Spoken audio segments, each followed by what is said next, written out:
All right, so welcome back to Drinking It In. I'm your host, Chris Casara, and we have another Sommversation, and I'm lucky enough to have Lee Isaacs with me from across the pond in the UK. I was going to say in London, but where in the UK are you based? So I'm not too far from London. I live in a place called Bicester, which is near. It's fairly near London, but it's also quite near Oxford. So I tend to tell people I'm in Oxford because Okay. I'm maybe a 20-minute drive or an hour, maybe an hour on the train into London. But Yeah. Oxford or London are the two closest places people have heard of. Cool. All right, good to know. So so this is the third Sommversation series that I'm having, and so the idea is that an average Joe like me gets together with some people in the either wine professionals or have a small have a side business to just talk about what they do and taste some wine. The idea was always that I was going to grow a local presence of folks or network of folks. If I have doubles of something in my cellar, take one bottle out of the cellar for me, one bottle out of the cellar for the guest. COVID has thrown that completely out of whack, and also the fact that I recently moved 2 months ago from Washington, D.C. up to Rhode Island. So I think we did reasonably well coordinating the wines, and and thank you for being here. So I'm gonna do a little intro on you right now. Thankfully, they're vacuuming the hallway right now. Oh, brilliant. But okay, so always we get drilling upstairs. We got the vacuuming outside, but who knows? Okay. I've had fireworks going, even though November the 5th, which is obviously a big thing to celebrate here in the UK, even a few days ago, I've had fireworks going. So if you hear any random explosions, it's not my neighbours trying to destroy my guitar equipment, although I wouldn't blame them for that. It's somebody outside letting off an errant firework. So it never ceases to amaze. There, get the new sound. So I know that we've been connected on Instagram for a while. I'm not just saying this because you're here, but your content is it's relentless. The amount of effort you put into the things and the creativity, whether it's the shirts, right? Put on my best attempt to make you feel at home with a bit of a patterned shirt on. But and then you do your guitar riffs, you rewrite lyrics to songs with a wine, adapting them to wine. You're like the Weird Al Yankovic of wine. And I've been called far worse, so I'll take that. That is a very high compliment because as a child of the '80s, when he was at his height, the work that he did was just amazing. So and it's amazing just like the effort that you must have to put in to do that. Because I know I read through your notes and I'm just like, these guys, you got lyrics and it's not just 2 songs. It's like you've got a whole library. But and I know you do a bunch of things professionally. Now you judge wine competitions. You do lots of education. So maybe give folks the real background on who you are and from you. Well, I mean, first of all, that's incredibly kind. Those things you've said about me. I don't take compliments very well, but that really is kind, and it means a great deal. Thank you. So yeah, my name is Lee, as you know, and I've been in the wine industry. I've worked in it now for 18 years, but I've been around wine since about the age of 5. I had quite a continental style upbringing, so I was encouraged to try a tiny little bit of white wine, and that was topped up with water or lemonade. And that ratio obviously changed the more drunk my parents, the older I became. And I just became really interested in wine. It wasn't particularly aspirational to us. So I'm from, a normal working class Northern English family. We didn't have huge amounts of money. I didn't grow up drinking fancy claret or Burgundy or anything like that. We drank very everyday wines, mainly Australian wines actually. But I was on holiday in London with my mum for a weekend. And I was 13, and we're in the hotel restaurant, and my mother asked for a glass of white wine, a glass of red wine, sorry. And I asked if I could taste it, and she said yes. Now, being the precocious 13-year-old I was, I took the glass and I swirled it round, and I sniffing deeply, and then I'm doing all this. My mother was in the corner dying in shame, and I pronounced to the room, "This is an Australian Shiraz." And my mother said, "You're 13, shut up, you don't know what you're talking about." And it was an Australian Shiraz. And there's this quote from Kierkegaard about life can only be understood backwards but must be lived forwards. It's only really now that I realise the importance of that event, is that at the age of 13, I knew that there was a grape called Shiraz, but I knew there were other grapes. So there was one called Cabernet Sauvignon and one called Merlot, but I didn't know what that meant or why they had different names. And I also knew that wine didn't just come from Australia. The French made it, the Italians made it. And I just thought, isn't that really interesting that just by sort of picking up this glass and looking at it and smelling it and tasting it, I can identify something very specific. That was just innately interesting to me. Anyway, fast forward to me being 18, I've completed school here in the UK, and I was accepted to go to university, and I was taking a year out. And my plan was, I'll work for 6 months and then go traveling for 6 months. And I got a job in what was then a very well-known high street retailer in the UK called Odd Bins. Anybody from the UK watching this will know who they are. I mean, they were the place to go. If you bought wine from anywhere other than a supermarket, you went to Odd Bins. There were 350 shops or something. And within 3 months of taking that job, I phoned the university and I said, thanks very much for giving me a place at your hallowed institution, but I won't be coming along. And there was a big cheer on the other end of the phone, and a party popper went off and fireworks and all sorts. And I've been in the wine trade ever since, and I can't imagine doing anything else. So my background in wine is primarily retail and education. So I've run independent wine merchants. I ran a merchant that, a couple of times we won an award for best UK independent. Mm-hmm. I ran a wine school, so I achieved my WSET diploma, and then I became head of education for that wine school. And we taught all over the world. I mean, we were teaching in Barbados, we were in Australia, New Zealand. It was an incredible experience. And at the same time, we had a sister business which imported relatively higher end Italian wine. So I was in Italy 6 or 7 times a year. So, I've done stuff for the TV over here. I've been on the radio. My face is better suited to radio than TV, admittedly. I've done a bit of writing for, I've been in the drinks business and featured in bits and pieces like that. But I suppose my 2 main areas outside of that consumer piece is Italy, because obviously I've travelled there quite a lot, and Argentina. It's a country I go back to pretty much every year. And I've been going for 8 years, and I spent quite a bit of time in Mendoza and down in the south. And I work with wine on a daily basis. It's my day job, mm-hmm. and I just love it. I feel enormously privileged, and undeservedly so, in my life, that I get to do something that isn't really a job. It's not really work. I get paid to do something I genuinely enjoy. So I'm very, very fortunate. No, that's amazing. Like the depth and all the all the places that you've actually been around the world, and how you've gone back and forth to Argentina quite a bit. And now I know later we'll be tasting a couple of South African wines. Have you been to South Africa as well, or is that something that's on the list? So criminally, I've not yet made it to South Africa.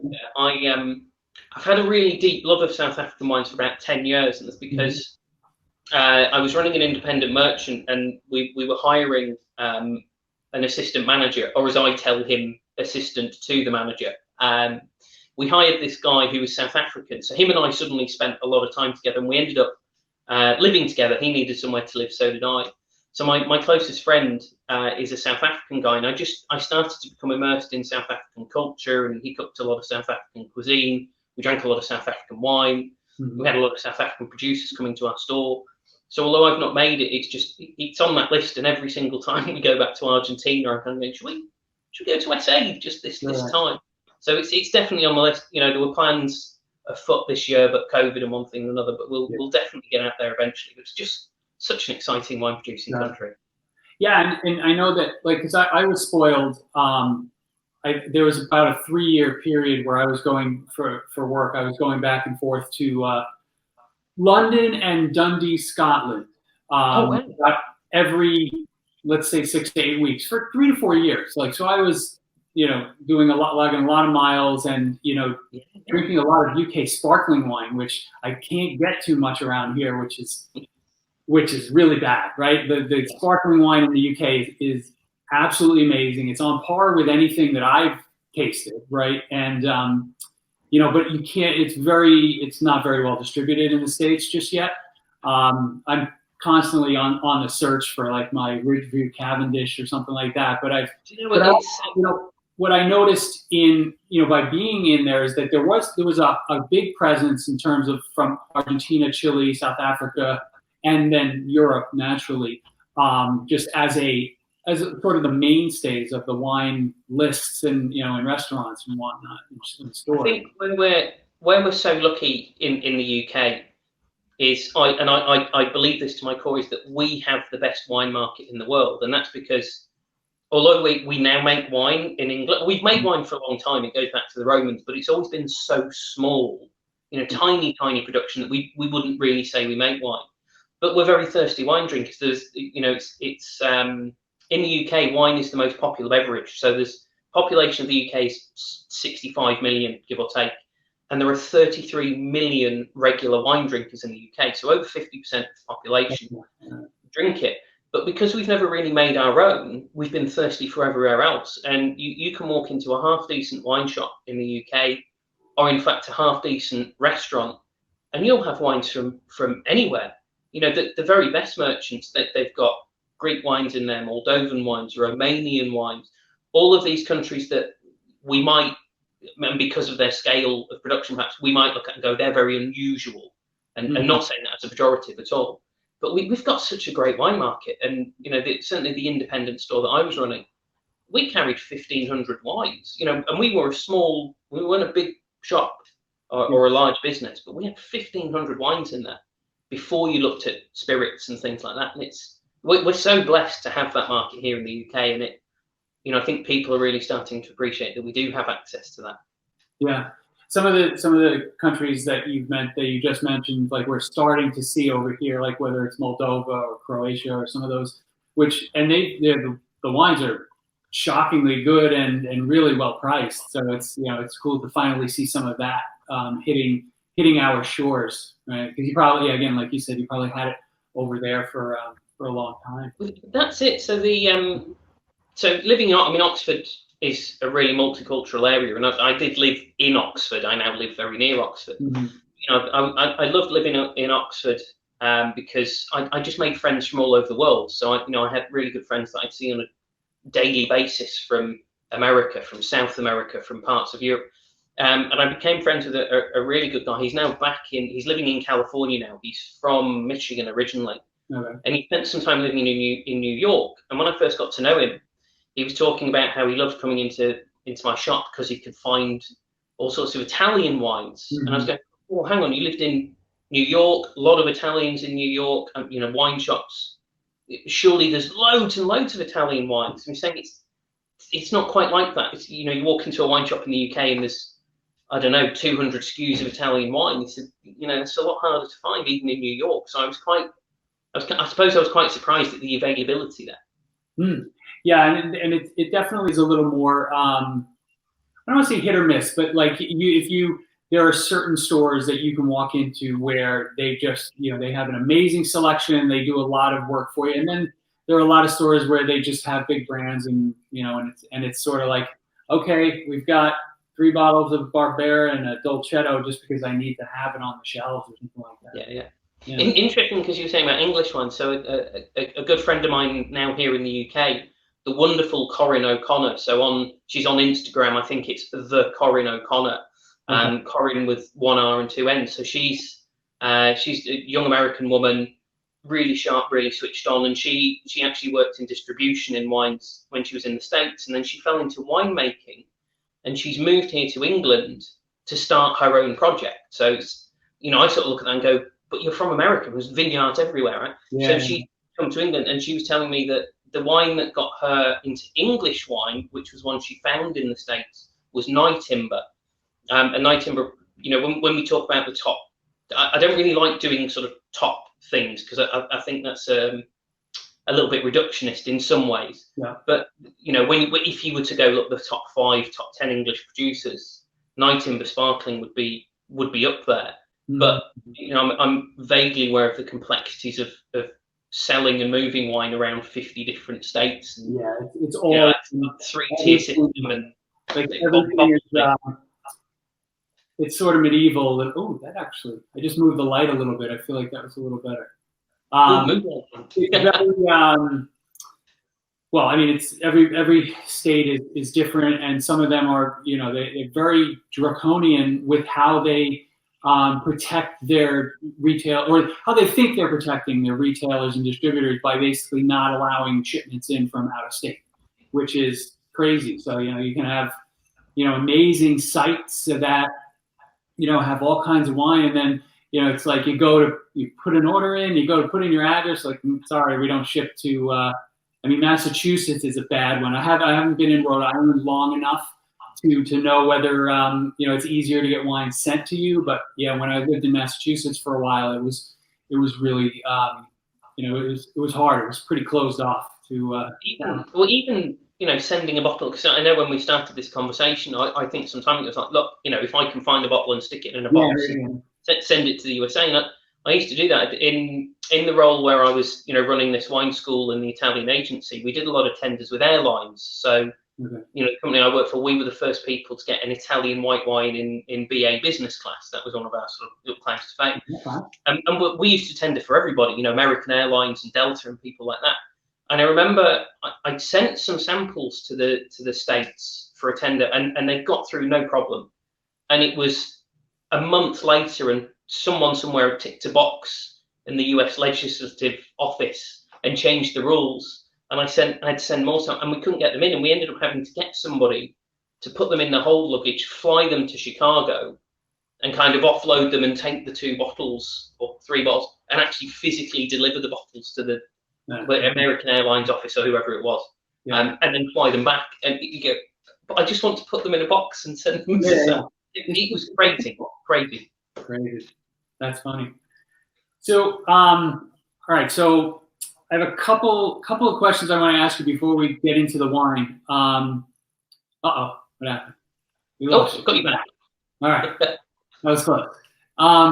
Actually, the when you do your Instagram posts, right, and you've got a guitar riff, you're rewriting lyrics, and you're putting a pretty fair amount of also additional descriptors in there. Like, how long does it take you to create a post?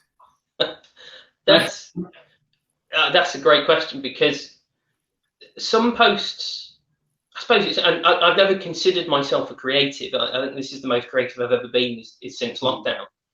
But I've played in and out of bands for years, and you sort of write your own material, and I guess it's a bit like writing a song. Not that I do that to any level of ability or quality at all, but sometimes something just comes to you, and you sort of go, there it is, and the post.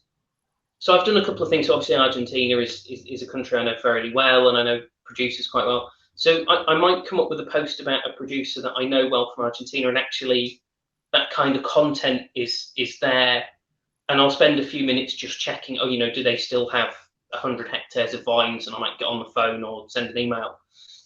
Other posts, and it's the majority of posts, in terms of the content, genuinely, it doesn't look it if you watch what I do, because I'm not very good at it, but if some of those posts that I create, there's a lot of time goes into it. Sometimes at 2 to 3 hours in terms of just nailing the research, because I think if you're, I consider myself a wine educator, kind of because that's the job I'm paid to do, and it's the thing I've done for a long time. If I'm putting something out there, even if I'm, it's under my own name, and it's ideally it's quite comical or humorous, that content still has to be correct. And I'd be mortified if I put a piece of content out that was incorrect, whether an incorrect stat or an incorrect date, or I'm just not up to date with this producer. Maybe the patriarch's moved on and it's now the son or something. So I spend a lot of time digging into those kind of finer facts and figures. And obviously I make notes on them. So, if I'm doing another piece of content that involves a particular region, I can revert to that. Mm-hmm. So in terms of like the technical stuff, there's a lot of time does go into that, because that has to be correct. That's right. Although what I do is designed to be accessible and amusing, my content must be correct, because I'm ultimately trying to help people learn and discover. The musical bit is that's something that's quite interesting. So again, sometimes I'll look at a wine and a song just comes to me and I'll go, that's the tune. And maybe I'll already know it because I've learned it a while ago. So in terms of playing the piece on the camera, that might come quite quickly. In terms of the lyrics, I did one funnily enough, for a South African wine, where I covered the Rolling Stones track "Salt of the Earth," and I obviously rewrote the lyrics. Yeah, that came very quickly. The structure of the song as it already was, it was easy to replace certain words. So remove people and replace it with vines, for example. That was quite straightforward. Other posts, if I might get an idea for a song and I have to go away and work it out and learn it. I think the longest I've ever spent on a post is probably the best part of the day. And most of that was just sat there trying to get the guitar piece right, because as much as I do it, I'm not a guitar player, I'm not a trained musician. I don't ever want anybody to watch my videos and go, he thinks he's really good, because I'm not doing it for that. It's a nice, amusing way to talk about the wine. But if I'm going to play a piece, again, I'd like it to be reasonably accurate or reasonably close. So yeah, some posts are pretty quick, but others, my average is probably a good hour and a half to 2 hours on a single post, I think, for a 1 minute. That makes me feel a little better, right? Because I thought I had the nightmare scenario where I just start getting mad, as if you said, well, it's 10 minutes and I can bang. What I should have said was to maintain the illusion, wasn't it? I did just that stuff comes off the top of my head. Oh, there it is. Yeah, and because I'm somebody who's picked up the guitar like a dozen times over the course of my life to just try to start playing, and I just never have gotten anywhere with it. And I am not going to die not being able to play some of these guitar riffs that I want to play, but it's going to take time for me to work up to some angry Slipknot. Yeah, that's not a starting point to me. That's an end goal, isn't it? But so this is the other thing, and I'm as I said earlier, I'm very privileged to do what I do for a living, and the thing I miss most during COVID is actually presenting live to people, so being in a room with people and talking. That's just so rewarding. But the nicest compliment I ever hear is surprisingly nothing to do with my sartorial choices. Can't understand why. It's when people say, "Oh, you have," occasionally somebody might say, you have a good level of knowledge," and that's really humbling that somebody would think that. But my response is often, that's really kind. I've been doing this professionally for 18 years, so I should have some level of knowledge about the product or the industry. And it's the same with the guitar. Is the guitar you have to plug away with it. There's a great quote, and I can't remember the exact quote, but it's from Jimi Hendrix, where he sort of says, "The guitar's this really strange instrument because sometimes it will love you back. And whatever you do, it just works. Your fingers land in the right places. You land on all the chords. You hit the timing. And then the next day you'll pick it up and your fingers don't work. Everything's out of tune. It doesn't matter what you do. You can't play that solo."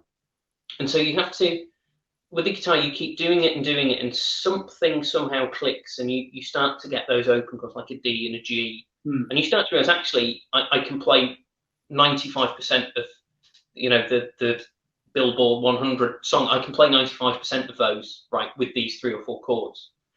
And then you keep doing it, and eventually you learn maybe about bar chords. And then I've only actually ever learned one scale on the guitar. It's the only scale I've ever learned, and I managed to get away with it.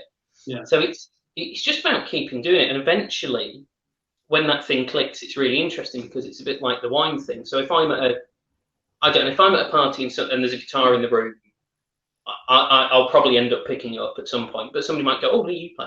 And I could play 3 really simple chords. But to somebody that can't play or has never played the guitar, they go, "Wow, you're amazing." Yeah. So, no, I just look like I am because you don't do it. But actually, if anybody that watches my posts who really understands music or the guitar will realise that actually I'm quite a low amateur in terms of my ability. But You know, it's the enjoyment you get from it and the release you get from it. I think there probably aren't a ton of people who, you know, really understand guitar that, you know, that well, that would be picking that apart. Yeah.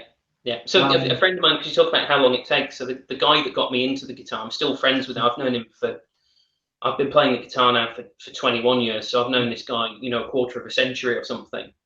And he's one of these, he's got these amazing abilities. He's such a down to earth, very humble guy. You give him, you show him any sport, he can play it. You know, he can catch a ball, he can throw a ball, he's quick, he can run. But if you give him a musical instrument, he'll get something out of it like that. I remember, so I'd gone to his house, I'm probably about 15, 16. And then I went back the next weekend and he had a guitar, but he didn't have it the previous weekend. And already play it. You know, he was producing these chords and sounds. I'm like, you didn't have this this has been 7 days and you can play. He's just got that ability. Don't know why I'm friends with him, actually. It's not fair, is it? Yeah. No, I mean, there are just some people who have that ability. I went to high school with a guy who, you know, was an amazing singer, can actually play regular guitar, bass guitar, and one time, you know, he just sat down behind a drum kit and started wailing away, and I'm looking at him like, how is this? Like, this is just not fair. It's not fair. Yeah, he just got it all. Yeah. It was funny. I was earlier today, I was like, oh, shoot, I probably should open up those. I should, you know, open up these wines, let them breathe a bit. I get out the corkscrew, I pull out the wines, I'm like, these are twist offs. It's beautiful. Here it is. What's the perception of the screw cap in the States? I think now it's almost like a normal thing. I don't know that, like, because if you think back, probably maybe, I don't know, maybe 5 years ago, 7 years ago, screw tops. Oh, that's, you know, that's a sign of something bad, right, or cheap or whatever. But I think since it's become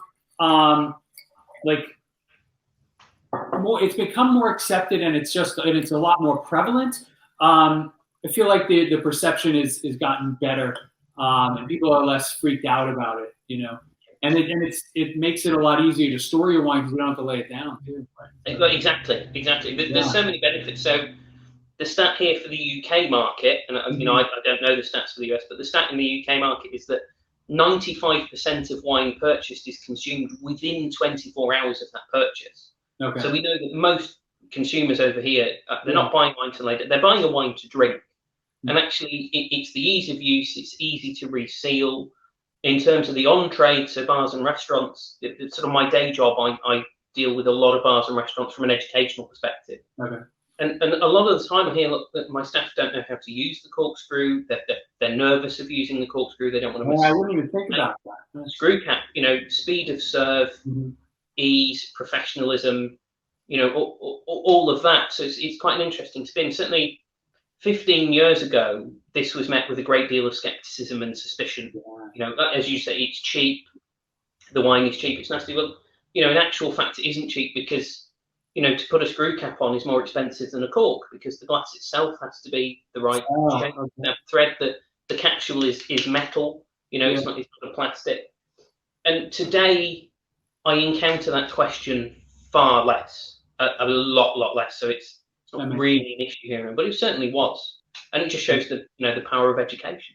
Yeah, that's true. And I feel like, at least from what I've seen, like whether it's wines from from south of the equator, tend to have a lot more screw caps in terms of whether it's Argentina, Chile, Australia quite a bit, South Africa too. But is there something to that, or is it just that they were?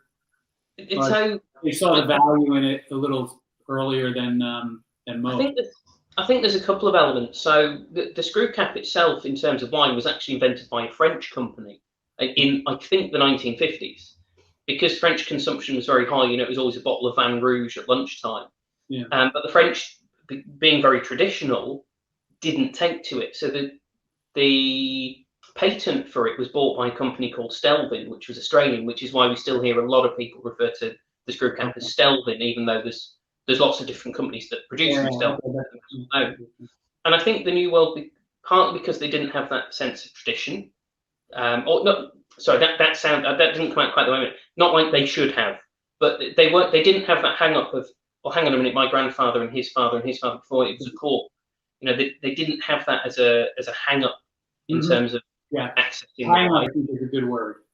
Yeah, and I think there's also the fact that with the New World, they've realised, the amount of wines that were coming back corked, which, when I started in the industry nearly 20 years ago, it was something like 1 in 10.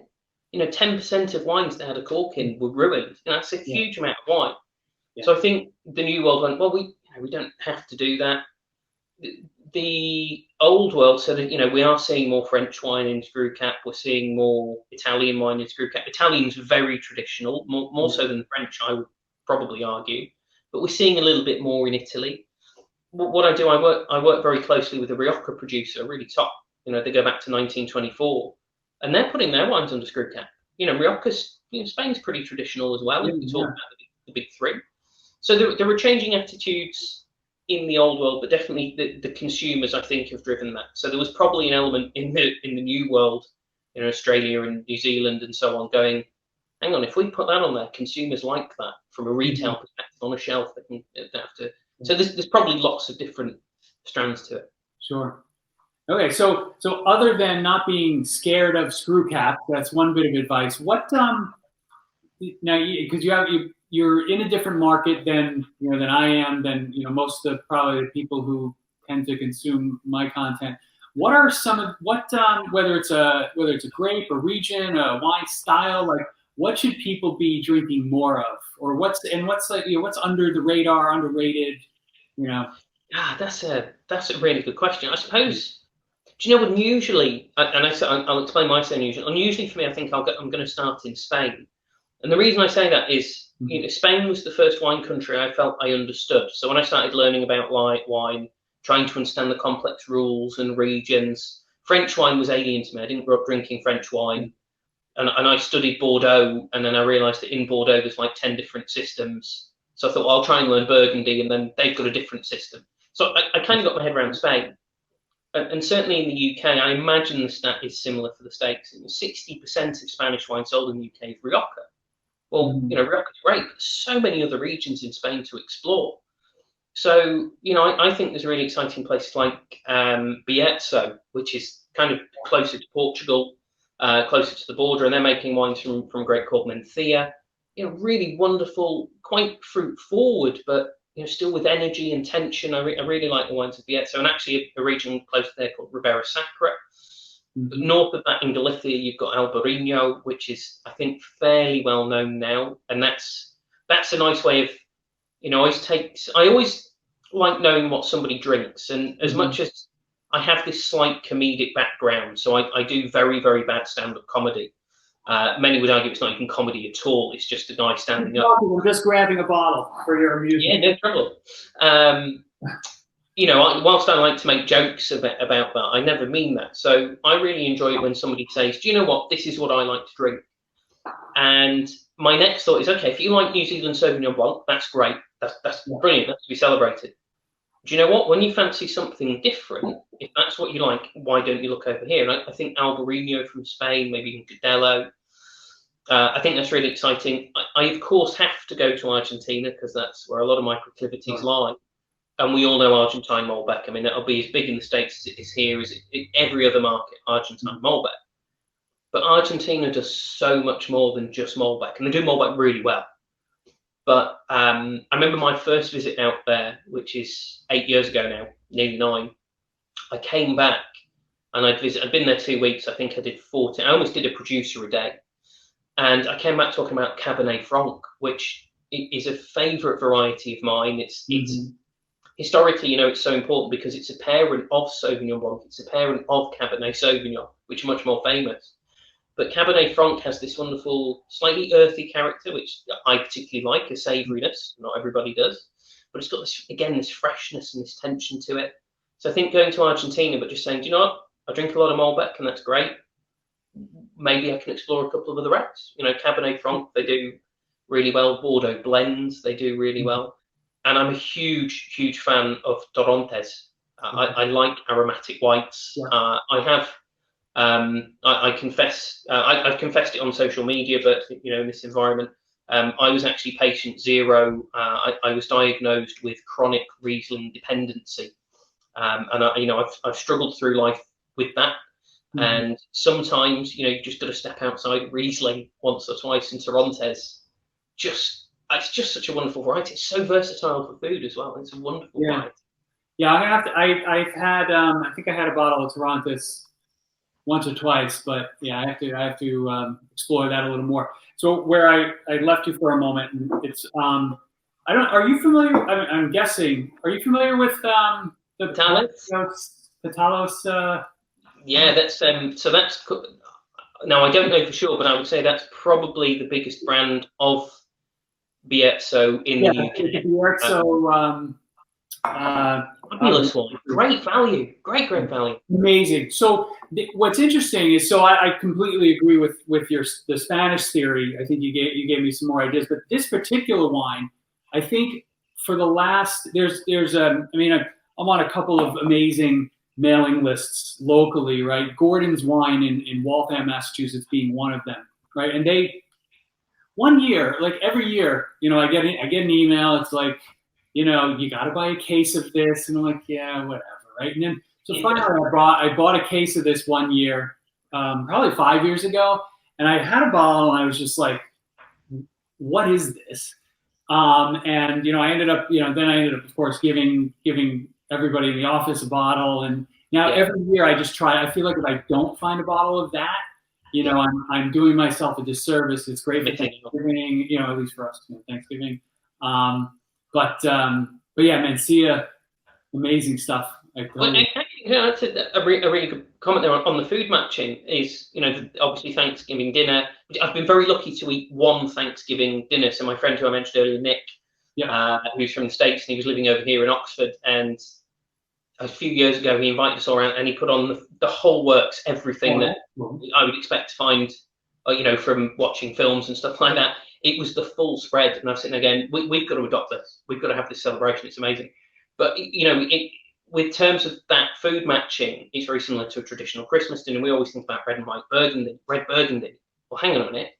Why not Menthera? It's not red burgundy, but stylistically, it does some similar things in terms of that food match. That's ideal. You've got the red currant jellies with the turkey and all of those textures on the plate. What a great wine for that. That's fantastic. Yeah. Cool. All right. Let's shift into these wines that I know we're both excited. Sorry, I keep getting. Bear with me. I'm going to cut it out. I'm doing this during work hours.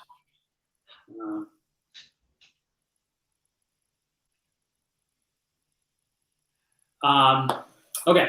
So now I know you have a lot of experience with South Africa. So for me, I'm going to say I've done a decent amount of exploring in South Africa. Mainly, I've had a couple of Pinotages, which I don't really love. I'm pretty familiar with Ken Forrester wines, whether it's I've had whites, reds, and sparklings from him. Really, really good stuff. This is my first experience with Bosman wines.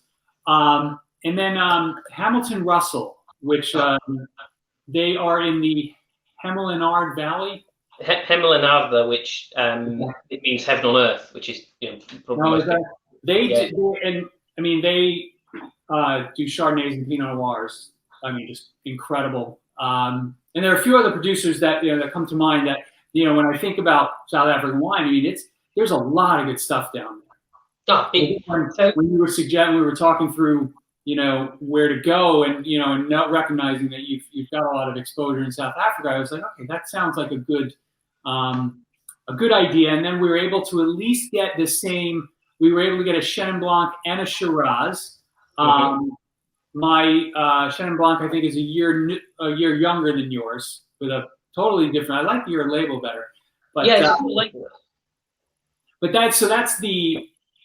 I'll say the regular, where these are the Generation 8. Is there a difference that you might be aware of with I think product lines?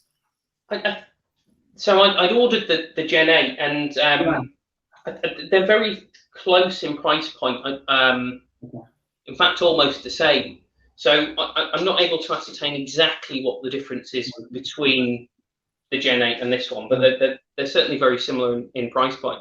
Just something you said there about South Africa and the amount of good wines that are available. I love that you mentioned Ken Forrester. I know Ken a little bit. I work with his wines sort of on a day-to-day basis, and I communicate with Ken here and there. And he's just such a force of joy and light. He's enormous fun.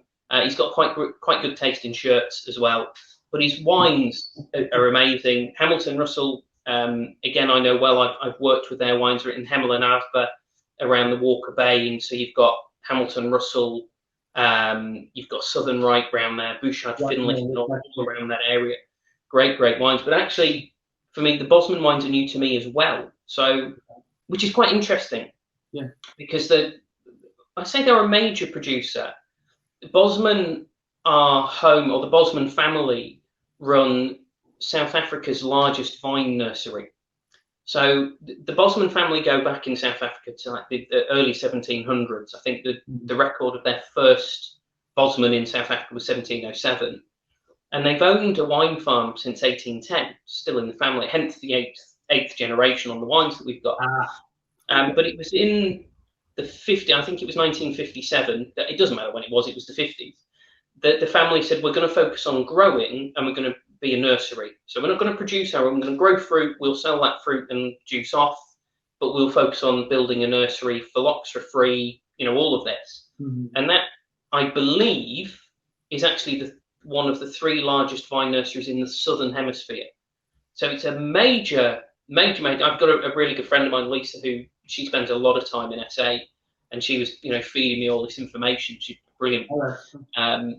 But it was in 07, 08, 09, something like that, where the family said, hey, why don't we actually start making wine as well? So we've got the nursery, we grow all this great fruit, we'll start. So they're quite a new producer in terms of actually producing their own wine again. That seems to be a pretty, the whole apartment smells like this wine right now. It's amazing. But that story seems to be a pretty common theme, right? It's like somebody is like, I grow great fruit, but I don't want to get into the actually producing wine part of it. And then, perhaps the, son takes over, or daughter takes over, or, they start influencing the business a little and say, we should make our own wine. And then, they start and it's. I think one of the reasons I'm so fascinated with South Africa is this. I love history as a subject. I always loved history at school. I still love history now. And particularly wine history, because my view is that to really understand the wines a country produces, you have to understand that country's history, socially, economically, politically, because all of those things will affect the kind of wines that we make. So you could have great vineyards in your country, but if you're politically unstable, you're constantly having civil wars and disruption, you can't make wine because no one's going to buy it. There's no way of getting the wine out. So these things are important. South Africa actually has a birthday, right? It has an actual birthday, which is the 2nd of February, 1659. Cape Commander Jan van Riebeeck, who's from the Dutch East India Company, wrote in his diary something along the lines of, praise be to God, today we've pressed wine from the Cape Town grapes. So there's a set day when we can go, that's when South Africa first made its own wine. But, without taking up too much time, South African wine production historically, it wasn't really financially or economically viable. For a very long time, there was a company that effectively kind of ran the Cape. And there was a very strict quota system. So they said, in this area, you can only grow these grapes and you can only produce that much wine. So if you had a particularly good vintage where you produced more grapes or more wine, it was just poured away. You couldn't do anything with it. So there was probably, for a long time, your family's going, making wines, there's no money in this. And if there's no money in it, I can't feed my family. People don't do this for the money, but it still has to be able to feed the family. And that all changed, with the end of apartheid. Things changed, and they don't have that quota. So, for example, in 1979, there were only 19 hectares of Chardonnay. 19 hectares. Today there are. I had to write the stat down. I can't remember everything off the top of my head. Today it's their second most planted white. I've got a percentage somewhere. It's 7% of the total plantings. So from 19 hectares, you had people like Hamilton at all. A little more than You had Vincent going, we should plant Chardonnay in Walker Bay because it's immense, but the quota system said, no, you can't do that. And the biggest problem was that they weren't allowed to import, so they could have Chardonnay, but they couldn't import any European clones, so Burgundy clones, which are for whatever reason, they're the good clones. They couldn't do that until this quota system disappeared and the end of apartheid, and it all fits together. So for so long, people will be sitting there going, oh, man, I wish I could make wine out of this. No money in it. You couldn't. Interesting. Fascinating issue. Yeah, it's funny. I didn't. South Africa is still very much a new wine region to folks. Folks in the U.S. Right. And that's there's all the reasons behind it, right? Absolutely. And there's, I watched a webinar a couple of days ago, which was about South Africa and about where South Africa should position themselves. And I think South Africa, particularly in the UK, South African wines are always seen as being good value. Value is quite a movable term, I think, because I think most people, certainly in the UK, most people think of the term value meaning cheap. Yeah. But to me, I don't think I think we need to change that narrative a bit, because I'll give you an example. So for me to fly to Argentina, a flight is £900 sterling, which I think in dollars is about $1,200, off the top of my head, give or take. That's about right. So it's quite a lot of money. But what do I get for that? I get to use 2 huge jumbo jets. They're massive. I mean, they take a lot of fuel. I don't know what that costs, but it's not cheap. Yeah. All the people to staff that flight, to fly it, paid professionals. I get to use 3 international airports. My bags get there 9 times out of 10. For £900, $1,200, that's tremendous value, but it's not cheap. Yeah. But it's great value. And there's this conversation constantly now in South Africa where they're saying, oh, people see our wines as value. Do we need to premiumize? And I think it's not the value that's the issue. It's the way people perceive value. Yeah. But that, is a constant, I suppose, marketing battle. I don't know. When it comes to marketing, I just think about Bill Hicks. So I sort of try and pull away from it. Yeah, and that's got to be one of the hardest things in the wine business to do, is to differentiate yourself, from, if you're in South Africa, like the Hamilton Russell folks.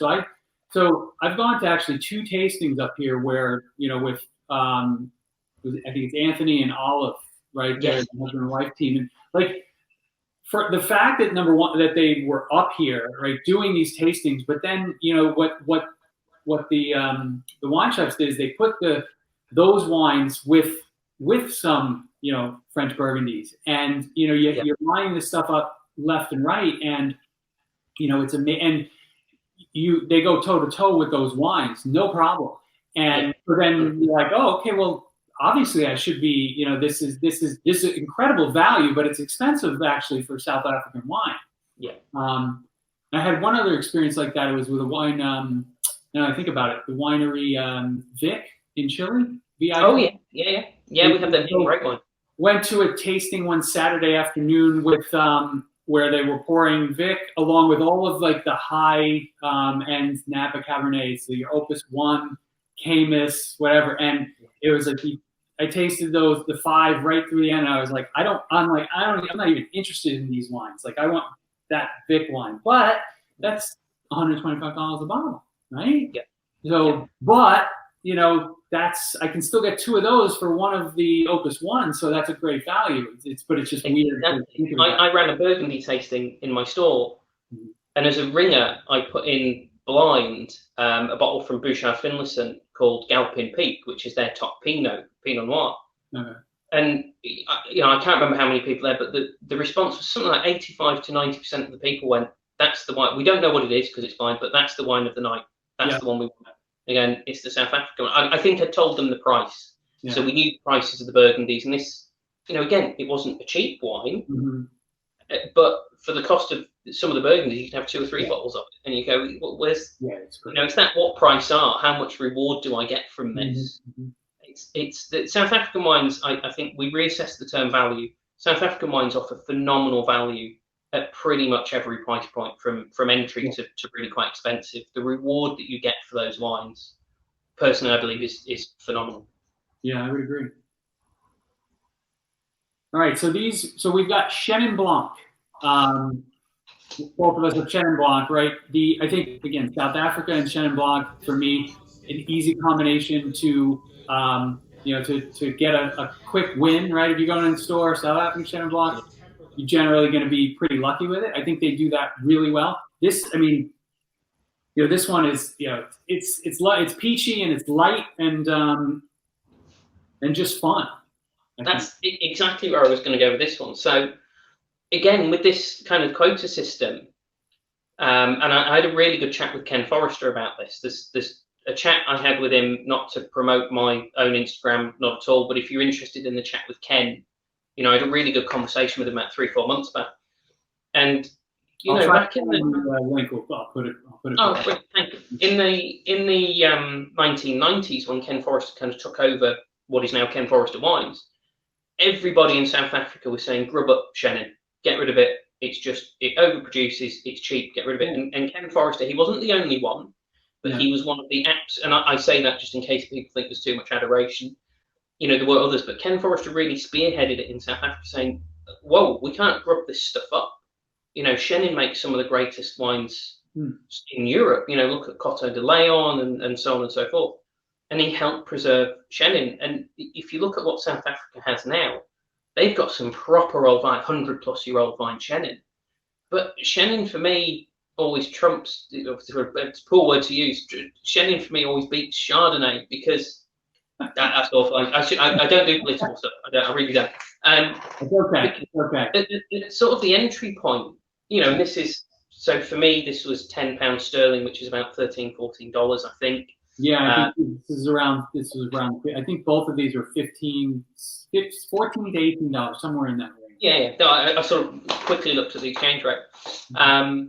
It just gives so much. Like you said there, it's peachy, it's apricotty. I get a slight kind of honey thing, but not sweet. It's not a sweet wine by any stretch.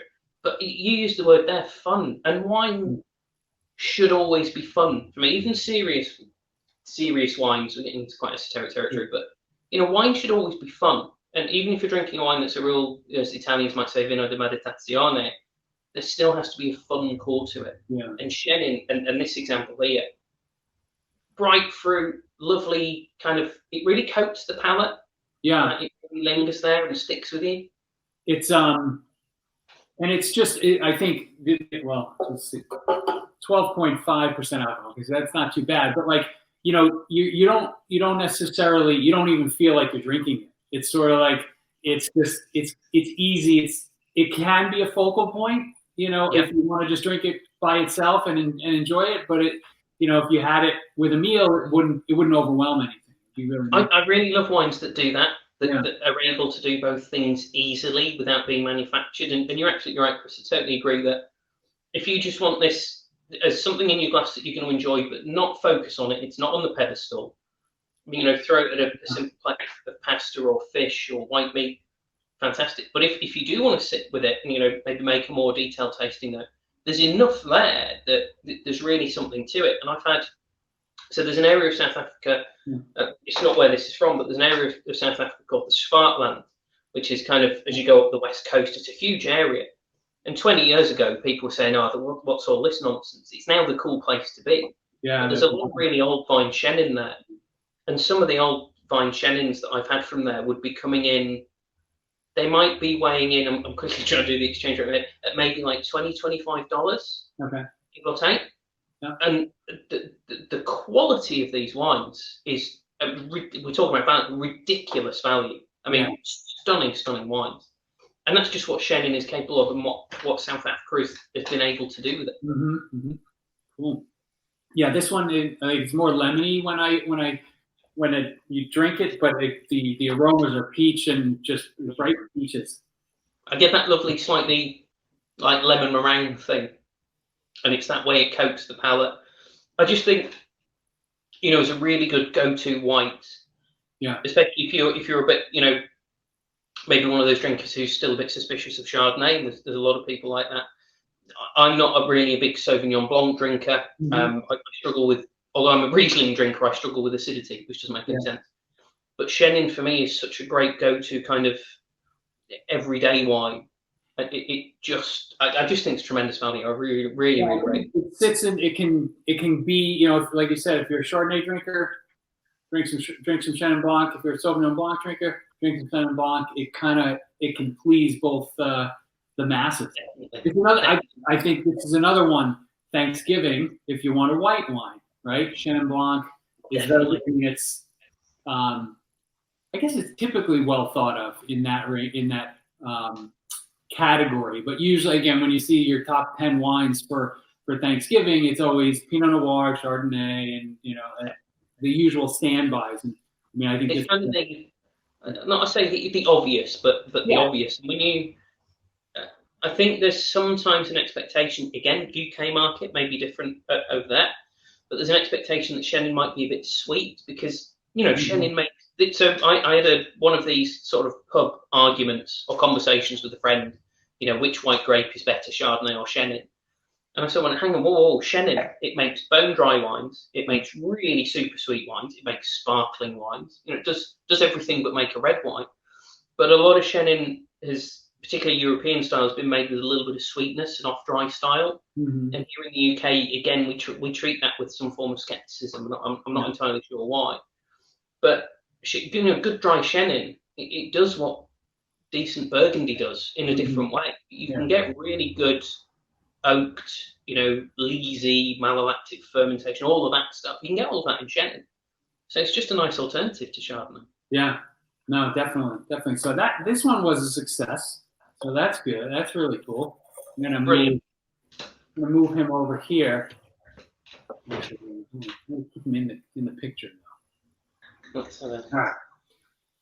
So now let's switch to red, and I feel like this. So you know, so we go from sort of like a light, you know, a light white wine, you know, some easy listening music, to a Shiraz, which is a little more, you know, a little more rock, a little more metal with some edge. So I hate to put you on the spot, but I know you can play Back in Black a little bit. So maybe. Just a quick riff, because I know and before you play, how many guitars do you own? I own. Well, that's a good question. So I've got quite a few. I think I've got 5 or 6 guitars and a mandolin. The mandolin, I can play on. I'm looking. I'm like that looks like a different guitar. That looks like a new guitar. Well, this is my newest, so I've never owned a Gretsch guitar. Again, it's so funny thing, you know, Gretsch I've always seen has been a very premium, very expensive guitar, and they launched this line of guitars quite recently, or the last couple of years, and I came across it, and this is probably the best. We're talking about value. This is the best value guitar I own in terms of, you know, what I paid for it and what it does, and if someone who can actually play handles it, you know, what it's capable of. But I have this thing with I find guitars utterly beautiful. So, you know, if I'm sitting reading a book or something and I scan my eye over to a guitar, whether it's this or a Les Paul, I just think guitars look beautiful. Some people find cars beautiful, for example. I don't know anything about cars. But a guitar, even just not being played, and I think its beauty lies in its potential. So a guitar sitting there not being played, you look at it and you go, what could that do? You know, whether I pick it up or, you know, we resurrect Stevie Ray Vaughan and he comes in and picks it up, what could he do with it? I think it's that potential that's beautiful more so than its pure form. So obviously, if I'm going to do a bit of AC/DC, this is an inappropriate guitar. I should be on an S. Well, actually, Malcolm Young played a Gretsch. So let's see if I can remember Back in Black. So this could go hideously wrong. I apologise to anybody watching. Let's give it a go. I'll try and get some. I'll edit it out if the first one's really bad, but we're going to nail it. Here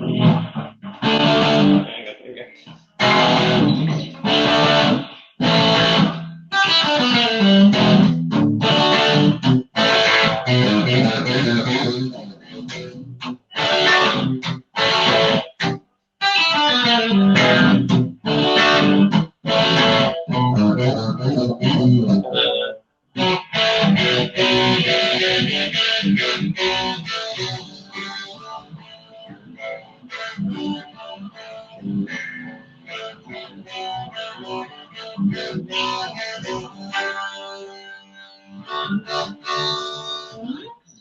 There you go. How's that? I kind of like the whole coming back midway through.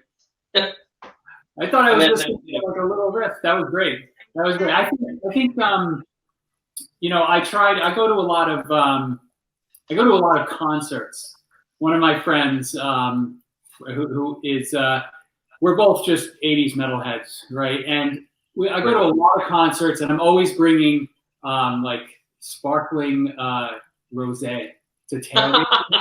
And I'm trying to change the metal scene from just, you know, beer in a red solo cup to you know, sparkling pink wine. But it's going to take a lot of work. Do you know what? So, I mean, you may not know this. I don't know if they're available in the States. Obviously, there's been a trend.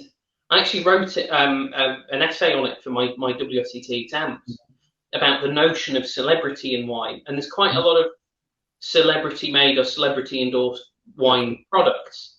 And AC/DC, they certainly used to, I don't know if it's still available, they had a line of wines. And they were called, you know, there was like the Back in Black Shiraz, for example. But at no point did they ever make a wine called A Whole Lot of Rosé.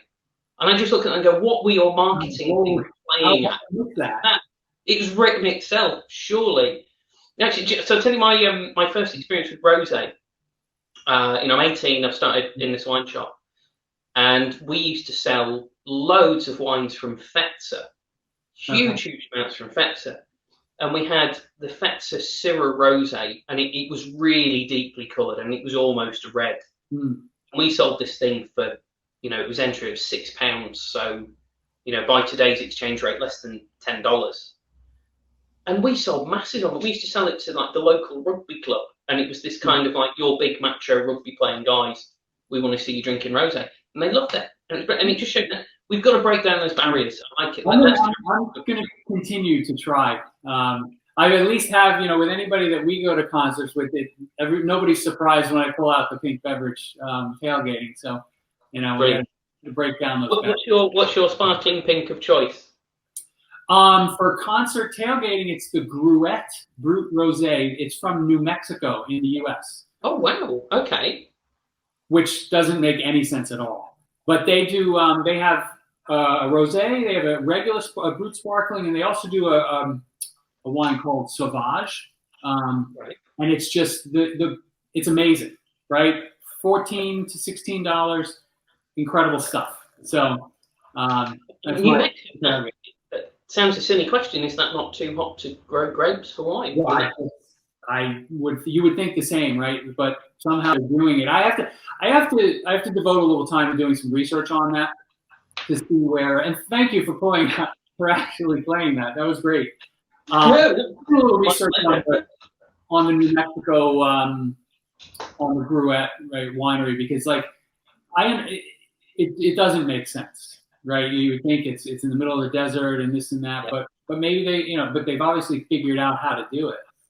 You know, and incredible. I always so when I teach, the thing that rewards me most in teaching, or even if I'm just doing it, you know, a presentation, so not a formal educational thing, I love it if at the end I can see that somebody's gone, I really didn't know that. Wow, who'd thought of it? And I always do the rundown of the top 10 wine producers and how, you know, 50 states in America, technically every state has something to do with wine, but you know, and America's the 4th largest producer in the world, but if you took away 49 states except California, it would still be that. And I find myself sort of going like, hang on, Arizona, New Mexico, how is this possible? How are they doing it? I'd love to get out there just to find out what it is they're doing to make it possible. That's really interesting. Yeah, it's funny you just mentioned Arizona, and we were talking about, you know, rock and wine or whatever, and I don't know if he's the lead singer or the guitar player from Tool, actually produces wine in Arizona, I believe. Is it Arizona? I was aware that he sort of like was in wine. I don't think I've ever tried them. Yeah. But wow, in Arizona, I didn't know that. Yeah, I'm trying to think of the name off the top of my head. It's not coming to me, but yeah, that's another place where you'd be like, how is that happening? But, fantastic. A lot of people always respond with, but what about Alaska? So I was just tell them, well, ice wine in it must be. Don't know. Yeah, Canada produces some good wine too. So I mean, it's definitely possible. Yeah, absolutely, and that's, you know, one of the many beauties of wine is that there are still many places that are really undiscovered. So we don't get a lot of Canadian wines here in the UK. Mm. You know, I've had, I think Norman Hardy was the big name. You know, sadly there was, you know, some sort of not very nice things happening there, unfortunately. But that was a name that was sort of very well known in terms of Canadian wine. Mission Hill, I think. But, you know, I've got and the beauty of social media, you know, I've connected with people all over the world. I've got a friend, Joanne, in Canada, and, you know, she's always posting these things, what's going, you know, some really exciting things going on out there. Yeah. So much to be discovered. Yeah, really neat. Now, which I didn't necessarily process this, but they write Shiraz on this label, or if I was a proper person from the UK, I would say Shiraz, right? Is that a little better? Well, yeah. So, so one of the things you've got to, I suppose, you know, you realise about the UK is there's very much a north-south divide, as I think there is in most countries. Yeah. I'm from the north, so I speak the language properly. People in the south don't. I don't know what they're playing at. So, for example, that big thing that you sit in and you fill with water at the end of the day, to me, that's a bath. However, where I live, I'm surrounded by people who insist on calling it a bath. It's a bath. Speak English properly. I've never heard anybody else in the UK pronounce it anything other than Shiraz. Okay. I've noticed with my American friends, I love the way Americans pronounce Cabernet. I think that's wonderful. Because I say Cabernet, but the Americans say Cabernet. It's like the stress is different. That works. That's okay. That works for me. So Shiraz is, well, it's just my accent, really. Shiraz is how I say it. But in South Africa, do they always label it Shiraz, or do they also label it as Syrah?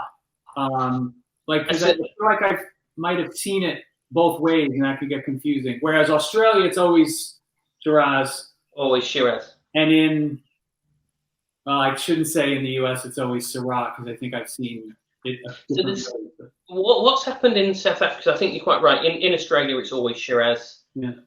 In Chile, I'm sort of running through my head. I see it's more often called Syrah in Chile. Yeah. What they've done in South Africa, I think, is broadly what they would choose to call it, Shiraz or Syrah, would reflect the style. So if they're making their Shiraz in a very Australian style, a big, rich fruit, maybe a bit sweeter with that fruit, but perhaps a little touch of residual sugar in it, just a tiny amount, they would refer to it as Shiraz. If they're trying to make it in a more, broadly speaking, European style, so going more for that kind of pepper and spice and freshness, they would refer to it as Syrah. And I think it's, so I was blind tasted recently by a master of wine called Mike Best. He's just passed the master of wine. He's a really wonderful guy. And when he passed, anybody that knows him went, well, of course he was going to pass. And we did this live where he arranged some wines that people could buy, and we got about 30 viewers or something. And they arrived at my house blinded up, so I opened the box, but I couldn't see them. Okay. And one of the wines was a South African Syrah. Now, luckily, I identified it as being South African Syrah, but it really made me appreciate this concept that when we think about Syrah or Shiraz, I think we always think of it as being really big, full-blooded, full-bodied, hefty, peppery, you know, bang, bang, bang. And actually, Syrah isn't. Really good Northern Rhone Syrah is a little bit lighter. Yeah. It's a little bit fresher. It's still got intensity to it, but it doesn't have the weight. And I think what's happening in South Africa is when they label it as Syrah, they're probably trying to say, look, we've made it more, you know, slightly lighter, fresher, softer spice, rather than the really big, fruity style, which we would call Shiraz. I think that's broadly why you would see both occurring in the same country. Because I mean, this has a very light tone to it. This is not a very heavy Shiraz. No, but they called it Shiraz. So yeah, I think there's a little bit of sweetness in the fruit, but it is a lighter, fresher style.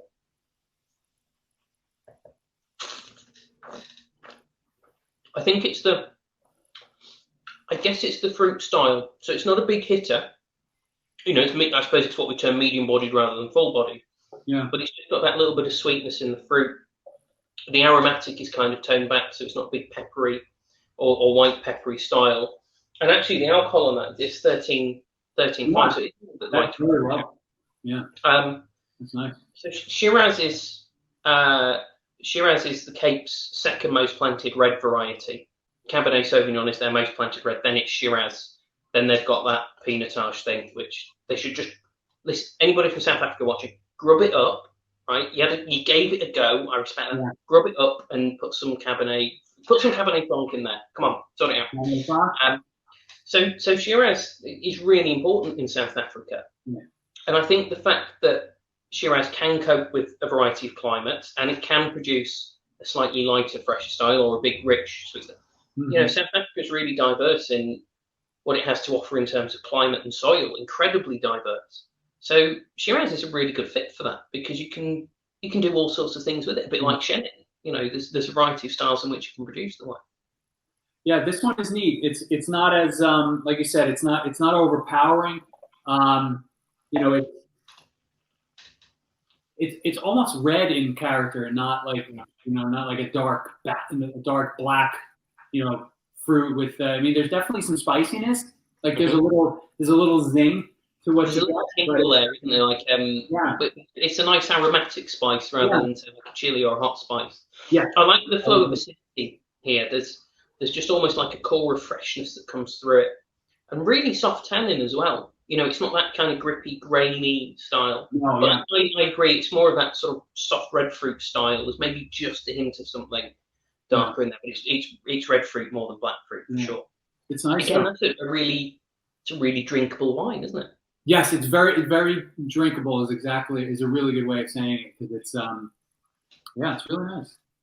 This was a good. So it's a good couple of winners from South Africa here. So this was a lot of fun. I think great value.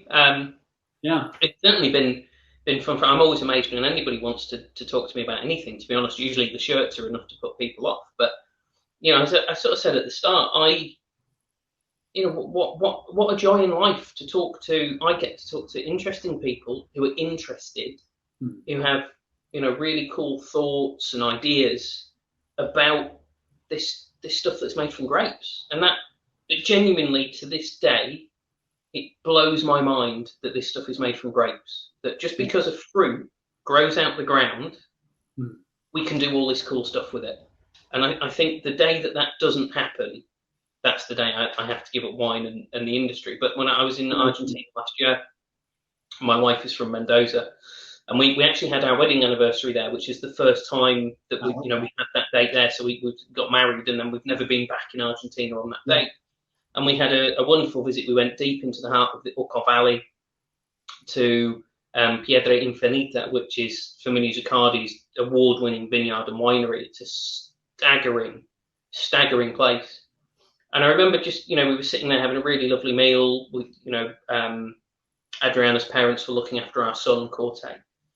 And I just looked around me and went, I met my wife through wine. If I wasn't into wine, I wouldn't have met my wife. Ergo, I wouldn't have my son.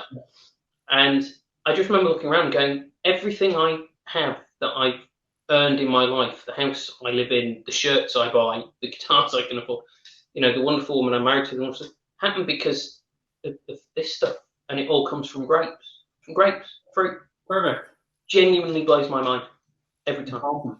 Well, we're going to end on that note because they summed up everything perfectly. But again, thanks so much for spending the time. I might have to break this up into two parts.